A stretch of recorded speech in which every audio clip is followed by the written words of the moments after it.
almas queridas, aqui presentes e conectadas, e que se conectarão nos próximos dias, semanas, meses, anos, que a paz de nosso Mestre e Senhor se faça em nós, agora e sempre. Estudo do Evangelho segundo o Espiritismo, capítulo 5, Bem-aventurados os aflitos. Nesta oportunidade, o tema: causas atuais das aflições, que se encontra nos números 4 e 5. Minha gratidão a todos por hoje e por sempre. Quem teve ou tem um conhecimento mínimo que seja da doutrina espírita, sabe que a reencarnação é um dos princípios básicos. Ou seja, não é esta a nossa primeira experiência carnal. Não é esta a primeira vez que nos encontramos na Terra e em outros planetas, como é possível de se admitir. Como também não é esta a nossa última encarnação. Voltaremos muitas outras vezes na Terra, ou, repita-se, em outros planetas.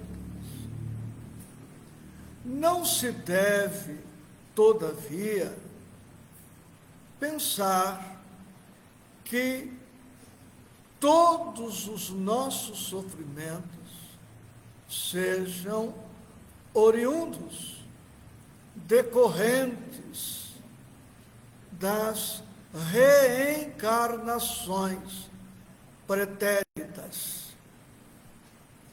É sobre isso que vamos meditar nesta oportunidade.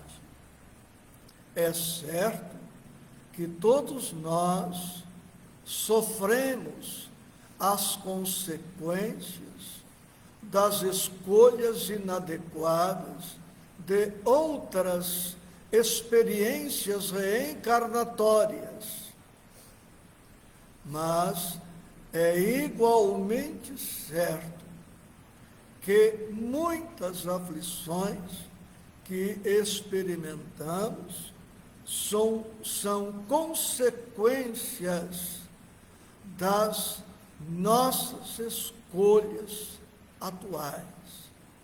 O nosso modus vivendi atual é responsável por muitas dores. Allan Kardec, no número 4 do capítulo 5 do Evangelho, expressa-se assim: de duas espécies são as vicissitudes da vida, ou, se o preferirem, promanam de duas fontes bem diferentes, que importa distinguir.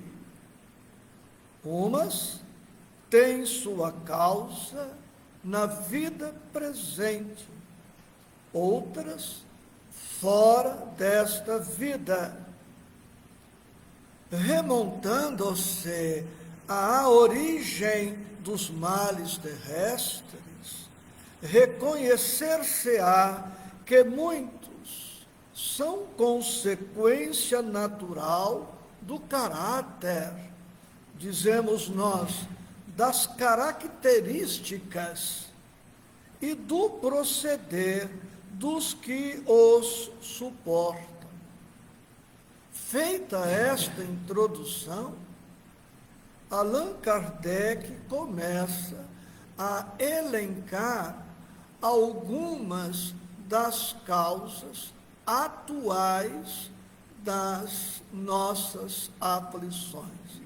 Algumas, porque todos os vícios, defeitos e imperfeições que ainda trazemos estão a todo momento criando dores novas, aflições novas, e muitas delas evitáveis e, portanto, desnecessárias. Vamos trazer o que Allan Kardec apresenta no número 4. Algumas, ele relaciona quase 20 causas que geram sofrimento em nós e que são consequência das nossas escolhas, dos nossos pensamentos, sentimentos, atitudes e comportamento. Diz ele, quantos caem por sua própria culpa? E à luz do direito penal, nós podemos dizer que a culpa pode se apresentar em 3 modalidades: imprudência, negligência e imperícia. E devemos reconhecer honestamente quantas atitudes imprudentes, quantas desatenções, negligências, quanto descaso para com muitas coisas que nos dizem respeito, quanta imperícia. Nós somos, portanto, responsáveis pelas escolhas, atitudes imprudentes. Ele diz, quantos são vítimas de sua imprevidência? Imprevidência é não prever o que é previsível. Imprevidência é não prever o que é previsível. Um exemplo comum: a pessoa imprime excessiva velocidade ao veículo, ultrapassa em local proibido, é uma imprevidência de algo previsível. É previsível que, estando na contramão, em local proibido, em excesso de velocidade, a probabilidade de provocar um acidente é imensa. E Kardec prossegue, quantos são vítimas de seu orgulho e de sua ambição? E podemos acrescentar, quantos são vítimas de seu egoísmo, de sua vaidade, de sua prepotência, de sua arrogância, de sua soberba, de sua prodigalidade, gasta mais do que pode, gasta mais do que ganha. O que isto tem a ver com reencarnação?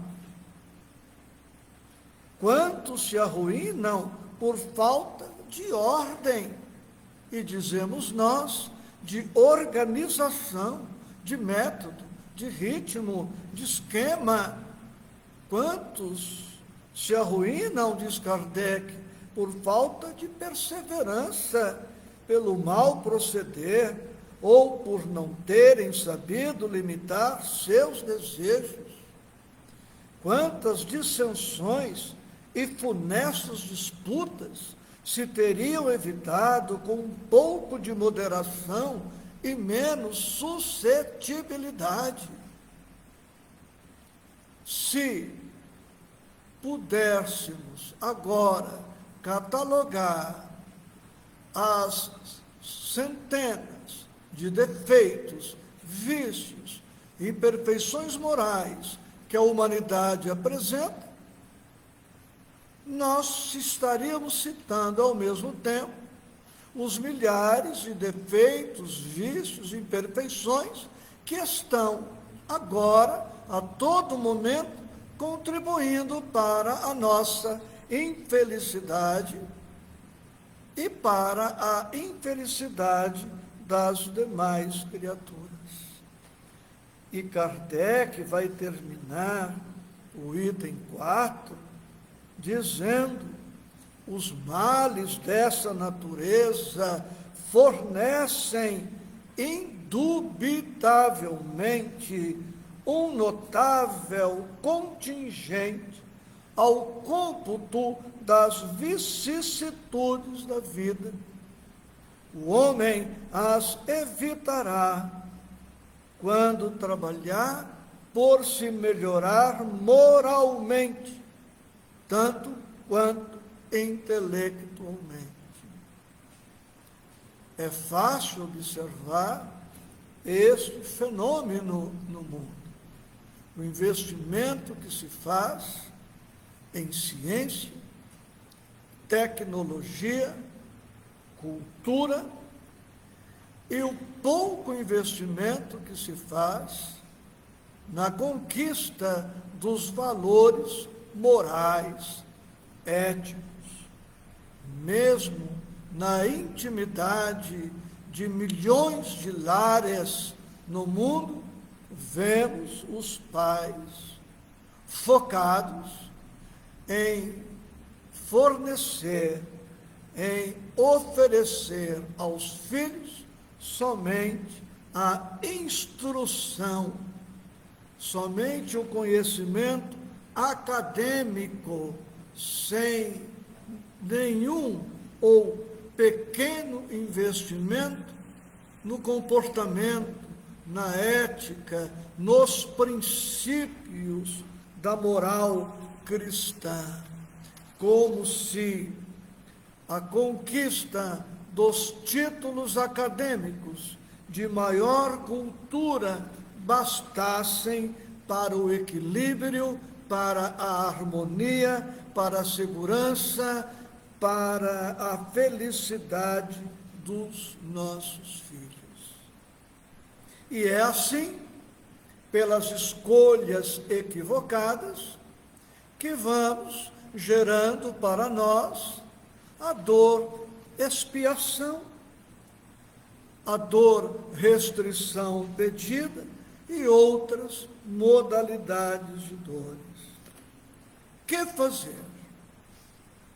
Em face desta constatação de que quase sempre somos os artífices da nossa própria infelicidade, compete-nos fazer um estacato, uma parada, uma autoanálise, uma viagem para dentro do si, para dentro de si, para dentro de nós mesmos, e honesta e corajosamente identificarmos todos os nossos valores equivocados. criatura alguma reencarna para a repetição mecânica dos vícios, erros, defeitos, imperfeições de outras reencarnações. Não reencarnamos para sermos mais do que temos sido até aqui.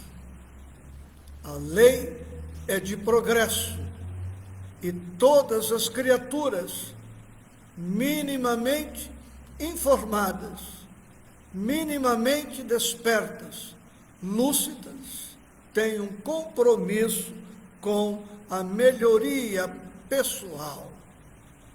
Melhoria esta que não convém, não deve ser adiada indefinidamente.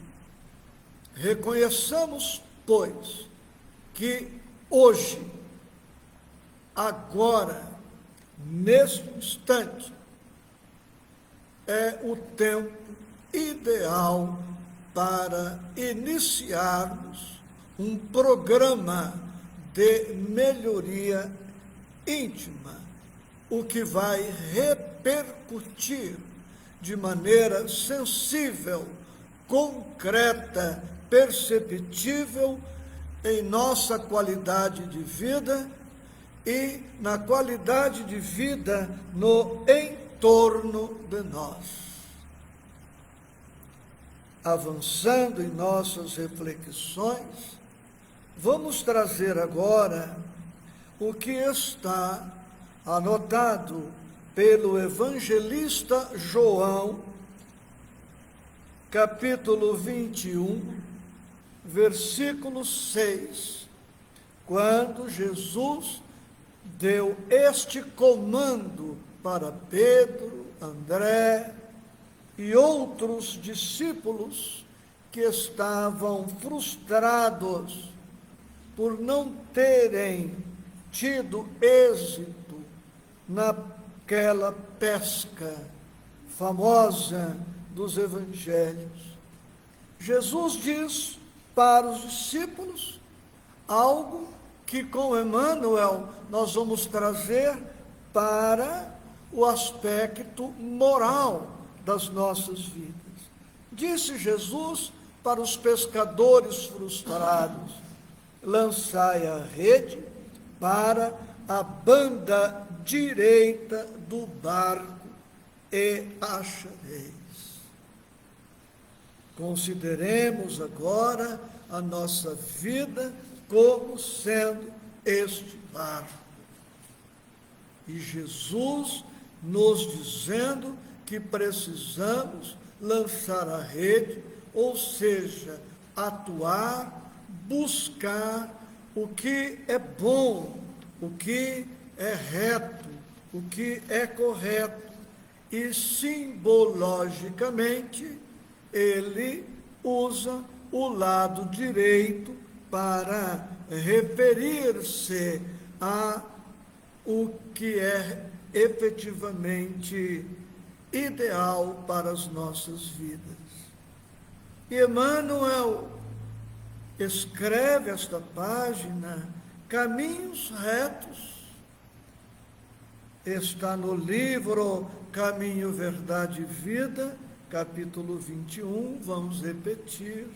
Trago alguns fragmentos deste pensamento de Emmanuel, que assim se expressa: a vida deveria constituir, por parte de todos nós, rigorosa observância dos sagrados interesses de Deus.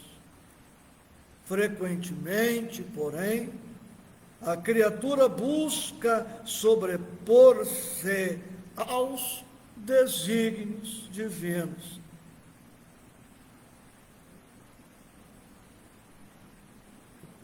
Estabelece-se, então, o desequilíbrio porque ninguém enganará a divina lei.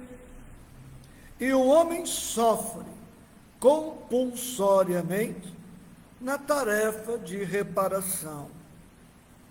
Convém consultar a vida interior em esforço diário, porque o Cristo, nesse ensinamento de lançar a rede para o lado direito, recomendava, de modo geral, aos seus discípulos: dedicai vossa atenção aos caminhos retos e achareis o necessário.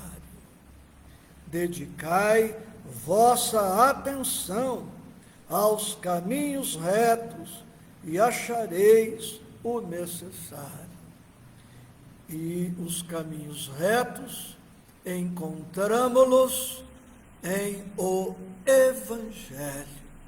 Fora do Evangelho, desequilíbrio, desarmonia, conflito, ausência de paz, de segurança, de tranquilidade, enfermidade, frustração, desencanto e estas dores todas que nós conhecemos. O apóstolo Paulo, na mesma esteira do Mestre, na sua carta aos Romanos, capítulo 1, versículo 17, nos propõe: mas o justo viverá pela fé. Mas o justo viverá pela fé. E sobre isso, Emmanuel escreve no seu livro Caminho, Verdade e Vida, capítulo 23, Viver pela Fé. Na Epístola aos Romanos, Paulo afirma que o justo viverá pela fé. Não poucos aprendizes interpretaram erradamente a assertiva. Supuseram que viver pela fé seria executar rigorosamente as cerimônias exteriores dos cultos religiosos. E mais adiante, Emmanuel nos diz: os dias são ridentes e tranquilos, tenhamos boa memória e não desdenhemos a moderação. São escuros e tristes, confiemos em Deus, sem cuja permissão a tempestade não desabaria. Veio o abandono do mundo, o Pai jamais nos abandona. Chegaram as enfermidades, os desenganos, a ingratidão e a morte. Eles são todos bons amigos por trazerem até nós a oportunidade de sermos justos, de vivermos pela fé, segundo as disposições sagradas do cristianismo. Meus amados irmãos, estamos todos submetidos à lei de justiça.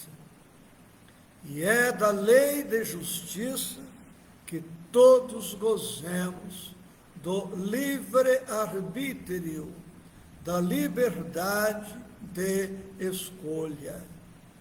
Mas é lógico, é intuitivo e é justo que a liberdade de escolha existe antes da escolha. Uma vez efetuada a escolha, ficaremos vinculados obrigatoriamente aos seus efeitos. Portanto, se as nossas escolhas atuais estão em descompasso com o Evangelho, em descompasso com a exemplificação do Mestre, é dever nosso, inadiável, organizar uma pauta para buscarmos a adequação da nossa vida ao Evangelho e a exemplificação do Senhor, porque quanto mais Evangelho em nossa conduta, mais segurança, mais tranquilidade, mais paz, mais harmonia, mais saúde, mais alegria. E o divórcio em relação ao Evangelho implicará, por lógica previsível, a nossa desarmonia e o nosso sofrimento. Outra sugestão para os nossos estudos, o livro Aulas da Vida, do Espírito André Luiz, capítulo 20, em momentos difíceis. Trago alguns retalhos deste capítulo. Quando você se observe à beira da impaciência, capaz de arrojar-lhe o coração ao espinheiro da angústia, conte as vantagens de que dispõe, de modo a imunizar-se contra o assalto das trevas. Desentendimento em família, recorde aqueles que desejariam encontrar alguém, até mesmo para simples discussão, na soledade crônica em que se identificam. Agressões, pense no cérebro equilibrado de que você está munido para agir em apoio aos companheiros doentes da alma. Some as bênçãos de sua vida e vacine-se contra o desespero, porque o desespero é um vulcão de fogo e sombra, cuja extensão nos domínios do desequilíbrio e da morte ninguém pode calcular. Outra contribuição, não menos maravilhosa, é a de Joana de Ângeles, em seu livro Momentos de Consciência, capítulo 3, por título Comportamento e Consciência. Nesta página, ela nos diz que são 3 os biótipos de criaturas existentes no mundo. E, claro, o sofrimento está intimamente relacionado ao biótipo, ao tipo de cada uma dessas pessoas. Diz ela, estudos cuidadosos a respeito do comportamento humano demonstraram que há 3 biótipos representativos de criaturas na sociedade. O primeiro pode ser denominado como codependente, constituído por pessoas condicionadas, por pessoas, dizemos nós, desdobrando, que projetam para fora de si, que colocam nos outros, nas circunstâncias, nas ocorrências, a sua segurança, a sua tranquilidade, a sua felicidade. O segundo tipo é constituído por indivíduos insatisfeitos, que nunca se sentem realizados, nunca agradecem pelas bênçãos que recebem e, por serem cronicamente insatisfeitos, diz-nos Joana de Ângeles, tem raiva da vida, são sempre do contra. O terceiro grupo é formado por criaturas ajustadas, autorrealizadas, tranquilas, confiantes, otimistas, esperançosas, que amam a vida, que trabalham, que compreendem que a vida nem sempre estará conforme os nossos desejos, mas nem por isso se deixam abater, prosseguem sempre otimistas. E Joana vai fechar esta página dizendo: o comportamento é, pois, resultado do nível individual de consciência de cada ser. Quanto mais desperta a consciência, quanto mais lucidez, mais segurança nas escolhas, mais seguranças no agir e, consequentemente, mais qualidade de vida, menos aflições. Jerônimo Mendonça, em seu livro Escalada de Luz, escreve: a melodia mais sublime é aquela que é tangida pelo perdão das ofensas. A melodia mais sublime é aquela que é tangida pelo perdão das ofensas.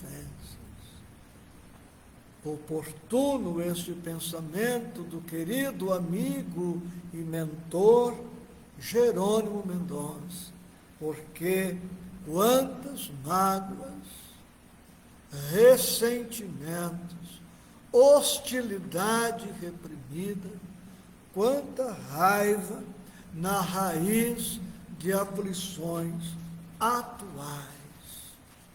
Percebamos que somos os construtores dos nossos destinos e não podemos ficar reféns das atitudes adotadas em outras reencarnações.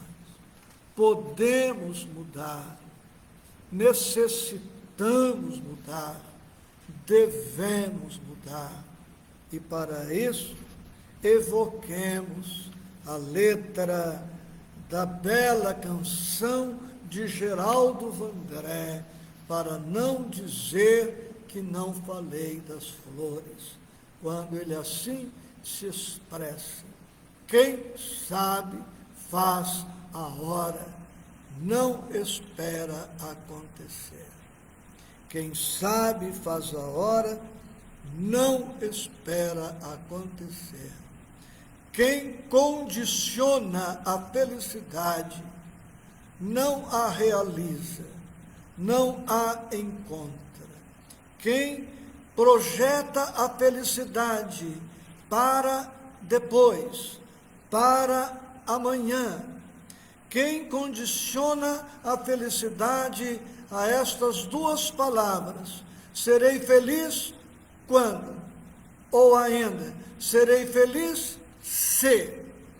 Esta pessoa revela imaturidade, revela estar na infância emocional e espiritual, está colocando sobre ombros alheios a responsabilidade por fazê-la feliz, o que é uma ilusão, porque pessoa alguma pode garantir-nos esta felicidade.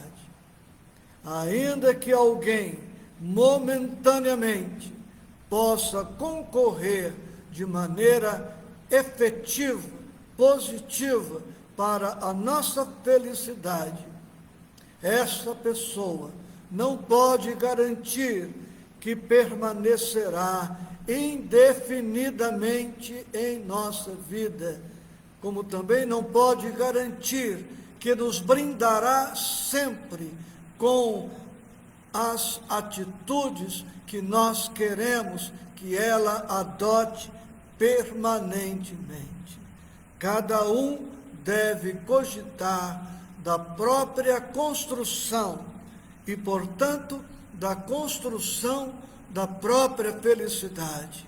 E se alguém ou as circunstâncias puderem concorrer de alguma forma, melhor, mas não podemos transferir a outrem, porque isso seria uma imprudência, seria uma imprevidência, uma omissão da nossa parte em relação aos cuidados que devemos tomar em relação a nós mesmos.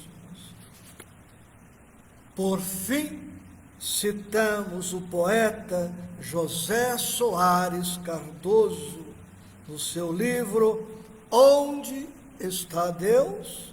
Capítulo 4, O Cristo Novo, alguns fragmentos. Eu creio num Cristo novo, humano, perto do povo, verberando a servidão. Cristo que a ninguém se dobre, um Cristo amigo do pobre, com livro e trigo na mão. Redenção pela cultura, redenção pela fartura, no altar da fraternidade, a fim de que, no seu nome, o mundo inteiro retome os caminhos da verdade. Construamos este Cristo novo em nós e diminuiremos sensivelmente as aflições que vergastam as nossas almas. Profunda gratidão a todos os presentes e os conectados e os que se conectarão. Muita paz em Cristo Jesus.